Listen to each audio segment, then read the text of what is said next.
What's up, everybody? It's 8-Bit the Cool Dad. Let's get right into it. Why are you losing matches? Why are you losing more than half of your matches? Why does it feel like you can't win in this game? And I'm not sure if you're aware of this, but let's talk about EOMM, which is Engagement Optimized Matchmaking. That is the boogeyman. That's what everyone has been upset about and accusing Netease of implementing to queue players up with other poor players in order to just make sure that everyone's happy playing the game. What I'm seeing is that actually everyone's mad and angry and miserable playing the game, and they're blaming it on this EOMM. But the developers just dropped a bomb this week on the community for Marvel Rivals that there is no EOMM. They don't use that in their matchmaking for ranked matches, and that they're going to give everyone a little bit of a peek under the hood in the weeks to come on how their matchmaking works. So what that means is that, okay, well, if you're not purposely getting matched with awful people in this game and they're doing this on purpose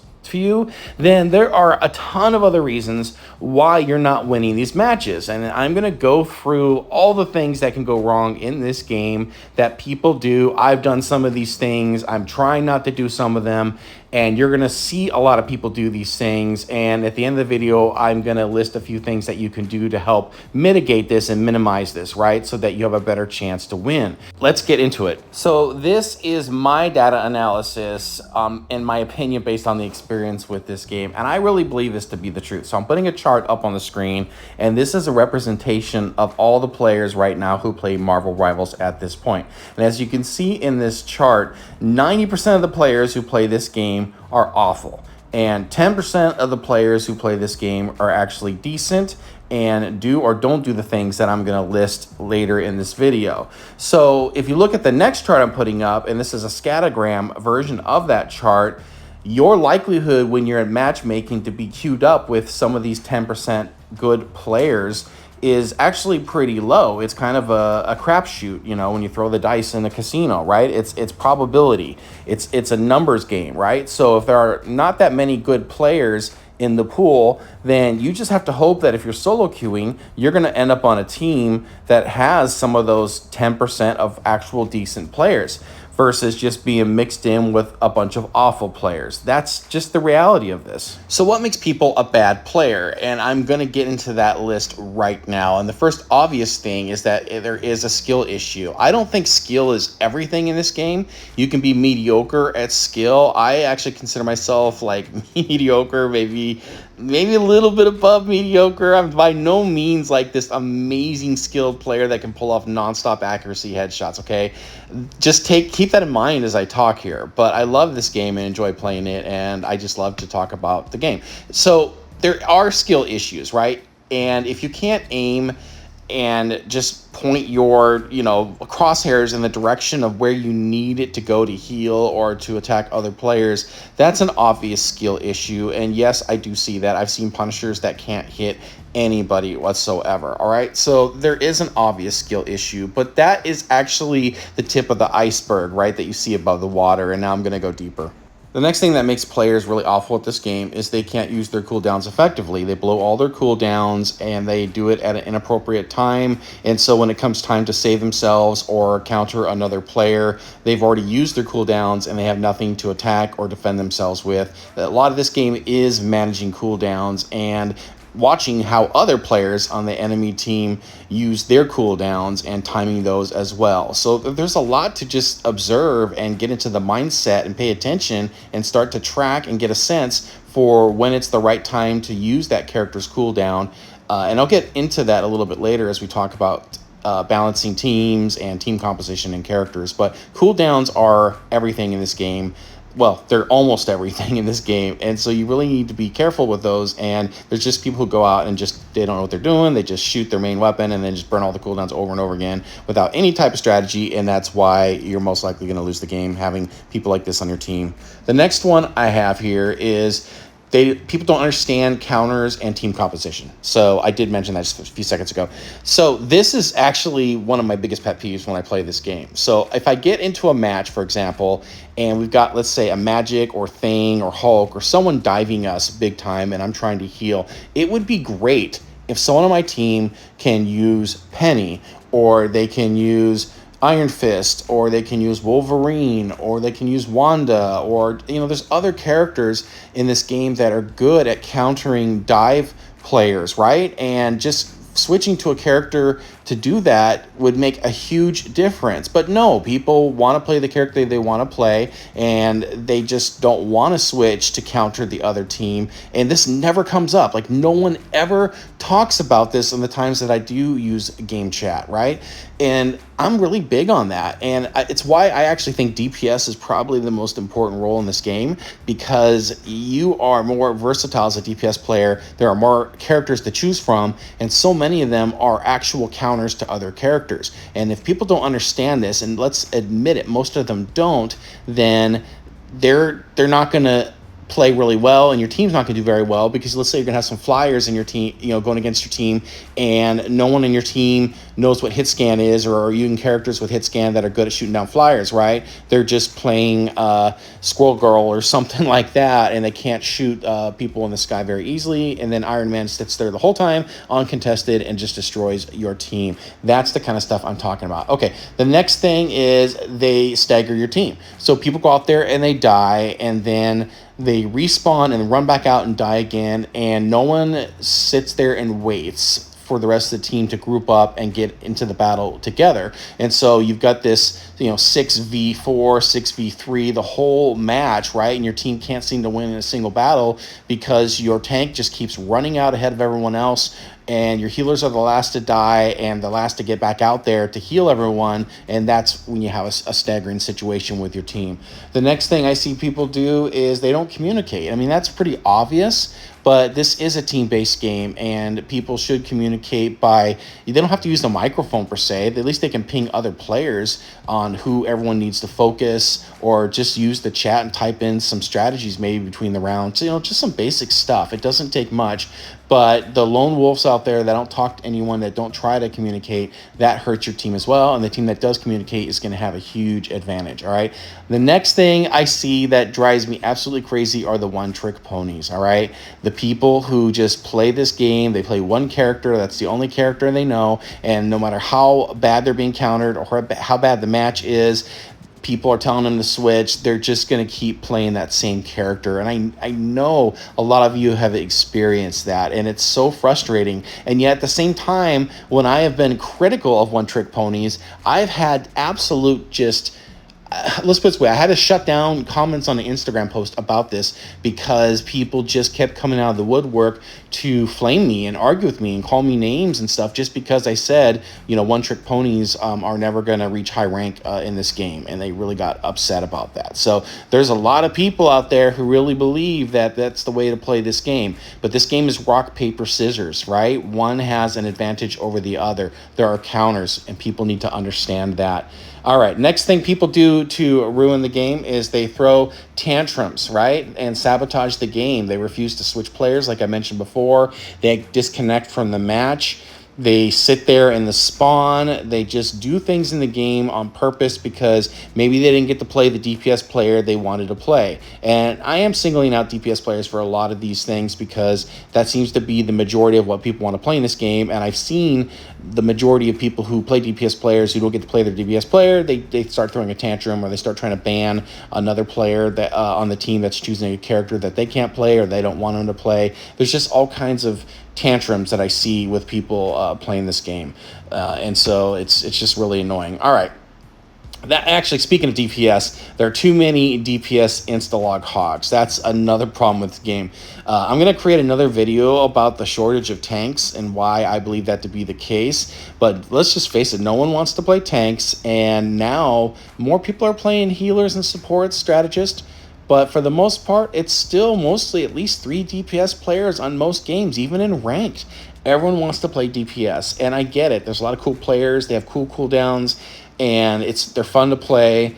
But again, it's about winning this game and trying to find other characters that you can have fun with. And so it is frustrating when you queue and you have a poor player that's really awful at the game and only wants to play DPS. It's like a double whammy, and your chances of losing just skyrocket, okay? All right. The other thing is pretty subtle, but I just think there's a lot of people on substances when they're playing this game. They're drunk or they're on drugs, and they're just in ranked, and they're not just giving it their best because they have, things in their system that keep them from being really sharp at playing this game. And it's unfortunate. You can't really control that part of it, but it is just something I've noticed. I've heard people just slurring their speech and yelling and screaming, and that's usually an indication that they're on a substance and they have some issues there. So that's something we can't control, but that is another reason why that's a piece of that 90% of that big red pie that I showed earlier in that pie chart, right, of the people who are awful at this game. All right. The next one I have is people won't switch roles or change tactics. And again, I said this earlier with people who are the one-trick ponies, but it's beyond that. They won't switch to a strategist if they're having a bad game as a tank. They won't switch to a tank if we need a second tank in the game. That's just really frustrating. They won't change their tactics, right? They'll dive the whole game. They'll have a Spider-Man dive the entire game, and the whole time, you're not getting any value from that, but that person just keeps trying the same thing over and over because that's all they want to do, and that's all they know how to do, all right? So that's another problem with this game. Let's talk about how else this is actually worth the whole video itself, but let's talk about how else people ruin this game and are bad at this game is that they don't handle divers.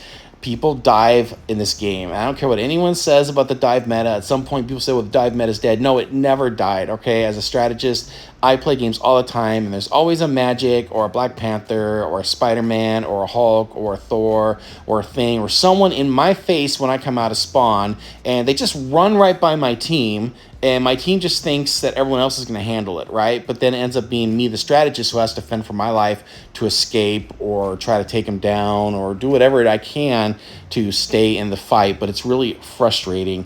And I think teams that don't handle divers, they're just going to lose. They can't win. And even if the strategists survive, they can't heal while they're running away and fighting someone else. So it doesn't even matter if they survive. That's healing time being taken away from the rest of the team. I don't think people understand this. So divers are a huge issue, and I'm going to make a video about that. All right, next up. People think that problem players are other people's problems. Like if you have an Iron Man or a Squirrel Girl or Hela or someone who's just on the enemy team and or a Punisher with his turret or a Namor with the squids, these are little things that people need to address immediately, and everyone thinks, well, I'm just trying to kill the strategist, and maybe the other DPS player on my team's going to take care of this, or it's the tank's job to take care of this. And so people are very selfish in this game. The way they handle this game, the way they play this game, it's a very selfish, individualistic mentality. They play this game that way, assuming that everyone else is going to take care of their problems for them. And that's why a lot of teams lose, is because, you're pinging Punisher over and over in his turret, and no one else is addressing it. Iron Man's in the sky. No one else is shooting at Iron Man the whole time, right? Everyone's been through this kind of stuff, and it's just everyone pointing fingers at each other thinking, well, it's not my problem, it's your problem, someone else needs to take care of this. And people need to be proactive on taking care of the problems. If someone saw squids, if someone saw a Punisher, if a whole team saw that and they all acted on it, it's amazing. Like when Rocket puts his alt up and you can destroy his alt, that little machine there that heals and buffs people. I forgot what it's called right now at this moment, but you know what I'm talking about.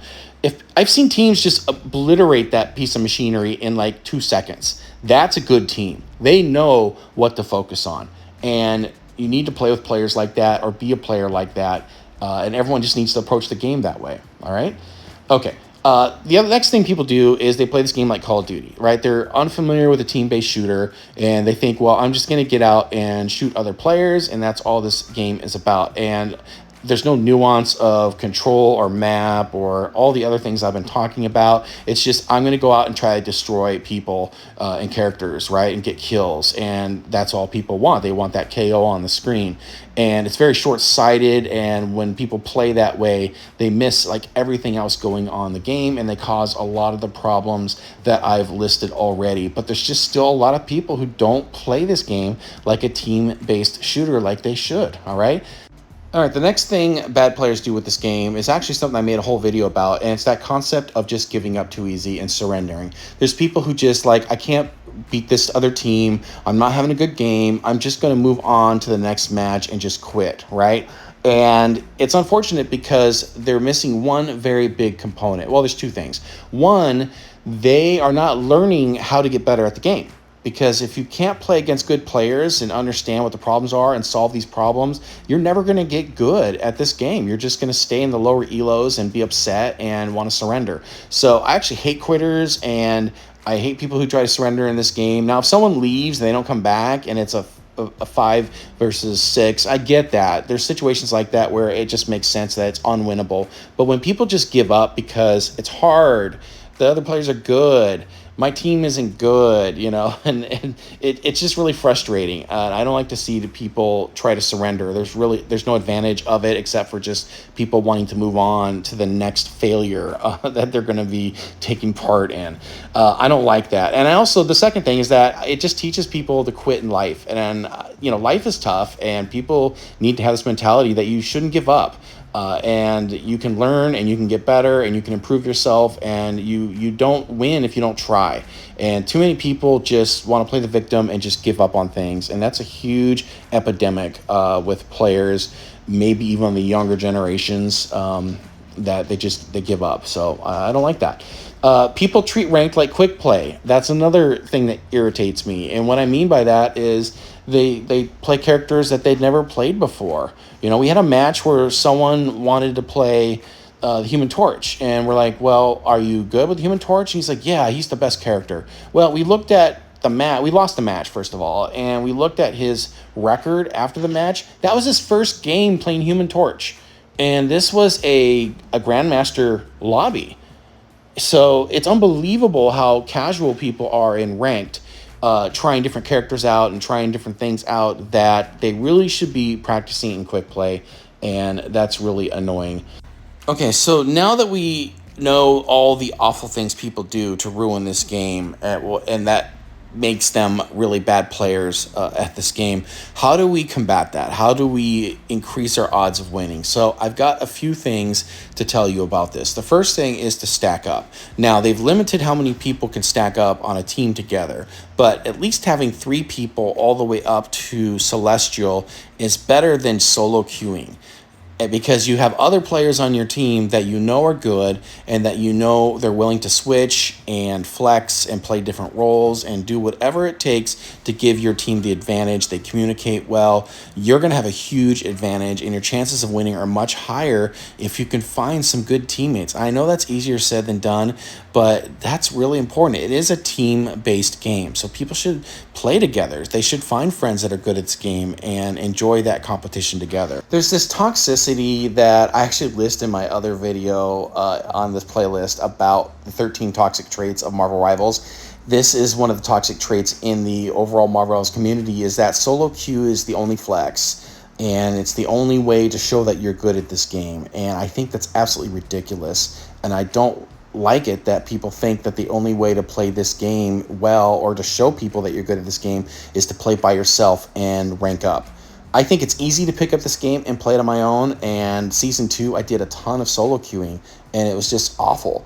And I've heard this and read this on so many comments. So I don't understand why there's this arrogance that people like to brag that they solo queue, and that if you don't solo queue, you suck, you're being carried, you're not doing the work on your own. Hey, it's a team game.